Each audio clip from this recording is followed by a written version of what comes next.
안녕하세요, 열디입니다. 여러분, 단축키라는 말을 들으면 어떤 느낌이 드시나요?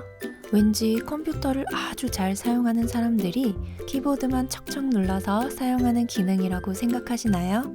이 단축키는 컴퓨터 작업을 할 때 빠르고 편리하게 하기 위한 것이기 때문에 컴퓨터를 잘하는 사람만 사용하는 것 아닙니다. 컴퓨터 기초를 배우시는 분들도 꼭 익히셔서 사용하셔야 하고 충분히 잘 사용할 수 있습니다. 정말 많은 단축키들이 있지만 아주 자주 사용하는 기본적인 단축키들만 먼저 알려드릴게요. 첫 번째, 가장 자주 사용하는 단축키입니다. 컴퓨터를 사용해 보신 분들은 컨트롤 C, 컨트롤 V라는 말을 한 번쯤 들어보셨을 겁니다. 기존에 있던 파일이나 글자를 복사해서 똑같이 하나 더 만들어주는 기능이죠. 먼저 단축키를 이용하지 않고 이 파일을 복사 붙여넣기 한다면 파일 위에 마우스 커서를 올리고 마우스 오른쪽 버튼 클릭, 여러 메뉴 중에서 복사를 클릭합니다. 그리고 나서 빈 공간에 마우스 커서를 두시고 마우스 오른쪽 버튼 클릭, 이번에는 메뉴 중에서 붙여넣기를 클릭합니다.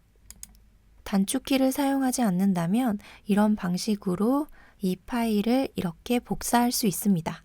하지만 단축키를 이용하면 단축키를 2번만 눌러서 원하는 파일을 복사, 붙여넣기 할 수 있습니다. 키보드에 있는 키를 눌러야 하기 때문에 제가 아래쪽에 키들을 보여드리도록 하겠습니다. 어떤 키를 눌러야 하는지 이 부분을 보시면 쉽게 찾을 수 있을 겁니다. 이 사진 파일을 단축키로 복사 붙여넣기 해보도록 할게요.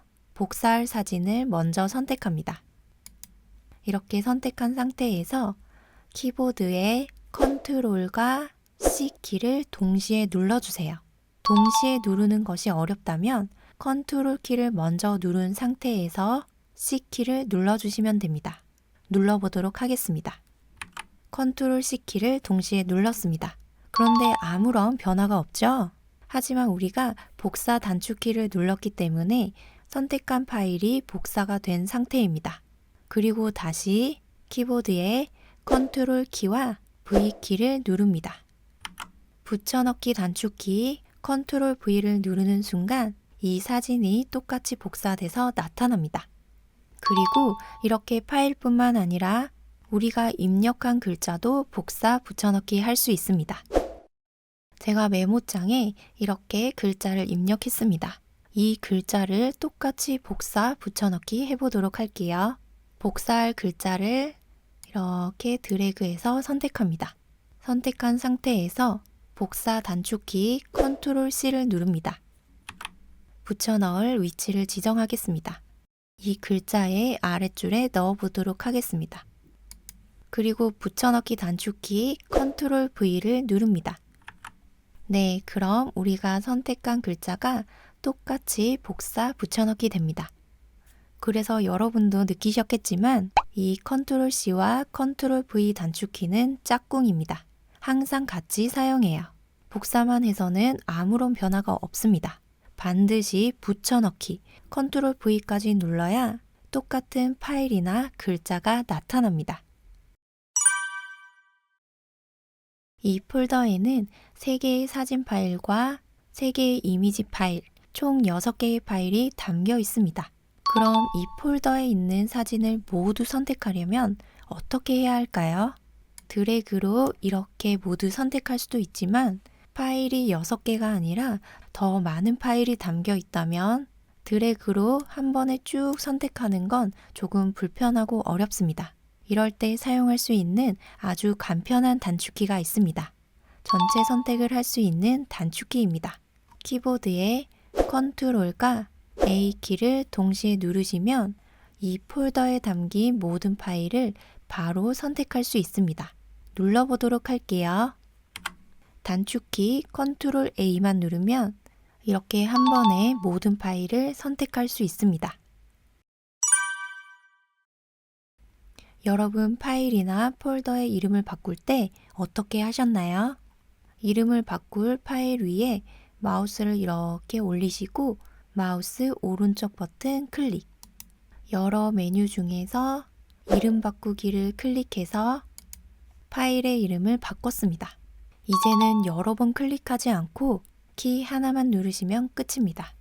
이름을 변경할 파일을 선택하고 키보드의 F2키를 누릅니다.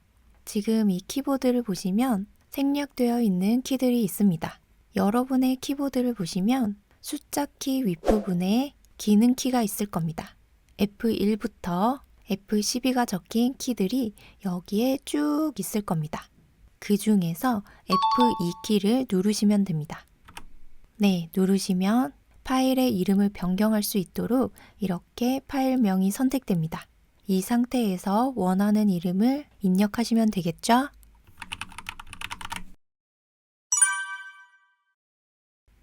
제가 방금 이 파일의 이름을 바꿨습니다. 그런데 저는 이 파일명을 바꾸고 싶은 게 아니라 복사했던 이 파일의 이름을 바꾸고 싶었습니다. 그럼 이 파일명의 이름을 이전 파일명으로 바꿔야겠죠? 그런데 다시 이름을 바꾸기가 번거롭습니다. 그럴 때 컨트롤 키와 Z키를 동시에 누르시면 바로 직전에 실행했던 작업이 취소되면서 이전 단계로 돌릴 수 있습니다. 눌러보도록 하겠습니다. 이렇게 단축키를 누르시면 바로 이전 작업으로 돌아갈 수 있습니다. 이 단축키의 이름은 실행 취소입니다. 제가 방금 전에 실행했던 이름 바꾸기 작업을 취소했기 때문에 이름을 바꾸기 전 파일명으로 다시 돌아가는 것입니다. 그래서 여러분이 컴퓨터로 작업을 하시다가 방금 했던 작업을 취소하고 바로 이전 단계로 돌아가고 싶다면 컨트롤 Z 실행 취소 단축키를 눌러서 이전 단계로 돌아갈 수 있습니다. 바탕화면에 보이지 않는 앱을 찾아서 실행하거나 설정을 해야 할 때, 그리고 컴퓨터 전원을 끌 때 작업 표시줄의 제일 왼쪽에 있는 이 시작 단추를 눌러서 시작 메뉴를 확인했습니다. 시작 단추를 누르지 않고 키보드의 키 하나만 눌러서 실행할 수도 있습니다. 바로 이 윈도우 키를 누르시면 시작 메뉴가 바로 나타납니다. 한번 눌러보도록 할게요. 이렇게 윈도우 키를 누르시면 시작 메뉴가 바로 나타납니다.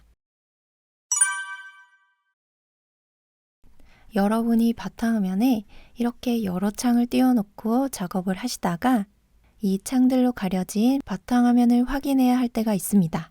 그럼 이 창을 이렇게 치우거나 최소화 단추를 눌러서 이렇게 모두 내려야 하는데 그러기가 너무 번거롭죠? 그럴 때 단축키를 이용하면 한 번에 바탕화면을 확인할 수 있습니다. 이렇게 여러 창들로 바탕화면이 가려져 있는 상태입니다. 키보드의 윈도우 키와 D키를 동시에 누릅니다. 눌러보도록 할게요. 바탕화면에 떠있던 창들이 한꺼번에 최소화되면서 바로 바탕화면을 확인할 수 있습니다. 자, 이번 시간에 이렇게 7개의 단축키를 알려드렸습니다. 이 단축키는 자주 사용하는 기능이기 때문에 꼭 기억해 두셨으면 합니다. 그리고 필요한 상황이 되면 단축키를 눌러서 자꾸 연습해 주세요. 단축키를 잘 사용하시면 컴퓨터 작업이 훨씬 빨라집니다. 우선 제가 알려드린 7개의 단축키부터 익혀서 연습하시고 다른 프로그램을 사용하시게 되면 그에 맞는 단축키도 빠르게 익혀서 사용하실 수 있을 겁니다. 이번 영상이 도움이 되셨다면 구독, 좋아요 꾹 눌러주세요. 그럼 우리 다음 수업에서 다시 만날 때까지 항상 건강하시고 행복하세요.